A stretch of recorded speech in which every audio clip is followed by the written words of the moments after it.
Hebreo 9:27, mga minamahal na kapatid, 9:27.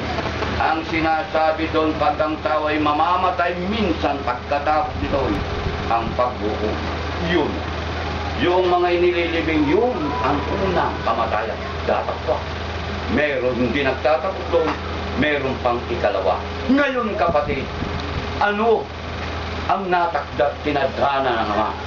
Na sa pamamagitan ng lahat ng tao ay mamamatay, ha? Mamamatay yan, datapwat may pagsintang ginawa ng Ama sa bawat isa. Narito, aking babasahin. Sapagkat kung paano sa pamamagitan ng pagsuway ng isang tao, ang marami ay naging mga makasalanan. Gayon din sa pamamagitan ng pagtalima ng isa, ang marami ay magiging mga matuwid. Kita nyo kapatid, si Adam sa kanyang kasalanan dahil sa pagsuway sa utos ng Diyos, marami ang makasalanan. Tatapot sa isang tao rin na sumunod o tumalima sa utos ng Diyos, marami rin ang magiging matuwid. Walang iniwan ito kapatid na unang tao na si Adam kasalanan. Datapwat ang ikalawang tao ay ang ating Panginoon Kristo na sa pamamagitan niya marami ang magiging matuwid na hindi na magiging makasalanan sa harapan ng Ama. Ngayon kapatid, ano ang ibubunga kung mananagumpay ang kamatayan sa buhay ng tao? Anong ibubunga kapatid kung mananagana o pagtatagumpay ang kamatayan sa buhay ng tao? Ano? Narito, mga minamahal, ayon po rito kay Propeta Samuel, Kapitulo 14, talatang 14, mga minamahal na kapatid, ganito po ang ating matutungayan sa talatang ito na kung saan tunay na ipapahayag ng Ama ang mga pangyayari. Tunay kahit kung una. Dito po sa 14:14, kapagkat tayo'y mamamatay na walang pagsala at gaya ng tubig na mabubutan lupa na hindi na mapupulot uli, ninag-aris man ng Diyos ang buhay, kundi humahanap ng paraan na siya na itinapon ay huwag mamalaging natapon sa Kanya. Anong ibubunga kung mananagumpay ang kamatayan sa tao? Mamamalaging tapon kahit may ginawa ang Ama na pamamaraan upang hindi ka magiging tapon. Itong mga ito ay namamalaging tapon na hindi binigyan halaga ang pamamaraan na pag-ibig ang Ama na Kanyang ipagkakalob sa lahat ng sumampalataya at tatalima sa Kanyang mga ipinagbubuto. Ito po, walang kaligtasan, walang buhay na walang hanggan ang sumasa kanila. Hindi, mamamalaging tapon sa harapan ng Amang Diyos. Maliban pa dyan, kapatid, ano pa ibubunga? Ibubulit sila sa dagat-dagatang apoy, kasama ang dyablo, kasama ang hayop, kasama ang mabubulaang propeta at mga guro. Ibubulit sila sa dagat-dagatang apoy. Na dito kapatid, nakakikilakilabot na pangyayari yan. Dagat-dagatang nagbuningas ng apoy at ng asupre, mga minamahal, na kung saan, anong mangyayari sa kanila? Papahirapan sila araw at gabi, magpawalang hanggan. Meron pa bang oras? Wala na kapatid. Wala nang kapahingahan. Buti sa atin, may kapahinga dahil mamamatay ka minsan. Pero pagdating ng paghukom na yan, pag ikaw ay nabulit sa dagat-dagatang nag-apoy na, nagniningat ang apoy at asupre, doon ka na. Magpakailan-kailanman. Nagustuhin mo mamamatay, gustuhin mo wala na. Wala nang pamamarampa na ginawa ng Diyos na pag ikaw ay binulit na tunay na hindi ka na pinahalagan ng Ama. Kaya't mga minamahal na kapatid, nakakatakot. Kaya nga sabi ni mga propeta sa Pinyas, kahit si Apostol Santiago, walang awang paghukom. At ayon sa ating Panginoon, ayon kay Propeta si Panyas Kapuna, kakilakilabot at kalakim-lakim ang pangyayaring magaganap sa araw ng paghukom o araw ng Panginoon. Kaya dito tao, kapatid, hindi pinapahalaga ng bagay na ito. Nanaway ating pahalaga ng Ama ayaw niya na kahit itinakda niya ang paghukom na ibubulig ka sa dagat-dagatang nagniningat ng apoy at kupre. Ayaw niya na isamang lalang niya kahit makasalanan ay mabubulig yan. Ayaw niya.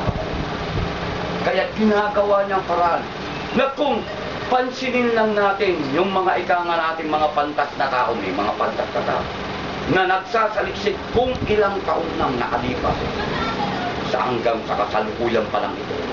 Almost 7 billion years na. Ha? Ang tagal. Wala pa yung araw na yan. Dahil ang gusto ng Ama na lahat ay mahaligtas sa kapwa. Hindi ayon sa pagkakakilala ang karamihan. Ngayon kapatid, sa pamamarang ito, upang alin ang tao ayaw mabulit sa dagat-dagat ang apoy at pahirapan araw at gabi, kundi mangagsaya, mangagalak doon sa karyan ng Diyos. Ano ang ginawa ng Diyos upang tayo huwag mapahamak? Sa nabasa kanina kay Propeta Samuel, sa ikalawang Samuel 14:14. Paano man na tayo mga tao dahil ang makasalanan? Dahilan ang katumbat ng kasalanan, kamatayan, kahit sinabi niya, mamamatay tayong walang pagsala. Ni kahit ang ating pong haring sa kanyang awit haring o sa kanyang sulat o aklat ni Haring Solomon, anak ni Haring David, nagsabi, tayong mga buhay, alam natin mamamatay tayo. Diba? Alam natin mamamatay tayo. Ngayon ang Ama, upang sa gumawa ng paraan na tayo ayaw niyang mamalaging tapon. Gumawa siya ng pamamaraan na kung saan napaka-imposible kapatid. Dahil ang buhay natin sa kasalanan yan ay parang tubig na nabuo sa lupa na hindi na mapupulot ulit. Hindi nagalit ang Ama. Datapwat, kapatid, hindi nagalit ang buhay. Datapwat gumawa ng paraan upang hindi tayo mamamalaging tapon. Iyan ang kadakilaan ng Ama sa kanyang paggawa ng paraan. At sa papaanong paraan yung ginawa na yun na napaka-imposible. Sinugo niya ang kanyang anak na malimit po kapatid, malimit. Nadala-dala ang talatang ito o sitas dito sa banal na kasulatan na sa mga ngaral.